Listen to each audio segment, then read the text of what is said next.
هيا جيتكم بفطور في 3 دقايق يحضر هاكا كي يبدا ما عندكمش وقت وتحبوا على حاجة مشخشخة وبنينة. اليوم جيتكم بوتانسكا في رمشة عين تحضر. أيا في طنجرة متاعنا باش نحطوا زيت زيتونة وثوم وباش نزيدوا نبنوا باش نزيدوا نحطوا طماطم الشايحة وباش نحط الملح على بكري باش يسيبوا المطعم متاعهم ونزيدوا طماطم الفريشكا ومغرفة كبيرة طماطم نخليوها تتقلى بالباهي ومن بعد نزيدوا مغرفة كبيرة هريسة عربي ومغرفة فلفل أحمر نزيدوا لها شوية ماء ونخليو كل شيء يتقلى بالباهي. من بعد باش نمرقوها من غير ما نوصيكم ما تمرقوهاش برشا ونخليوها تطيب على جنب وراهي ما تشدش الوقت جمله. وتوا ناخذ سباغيتي 3 مينوت نتاع صنابل الكارتاج اللي تلقاوها في مغازات عزيزه راهي في 3 دقايق بالضبط وتحضر.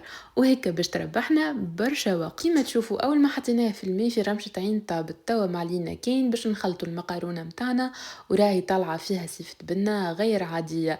اخر حاجه نطفيو عليها ونزيدوا التن ونعاودوا نخلطوها. وتو مقعدنا كان باش نحطوها في صحين اللي باش نقدموها فيها ومن الفوق نزينوها بشويه تن وفلفل برلعبيد. اسهل وابن واسرع من هكا ما نجمش نزيد نودكم. ايا جربوها واعطوني رايكم.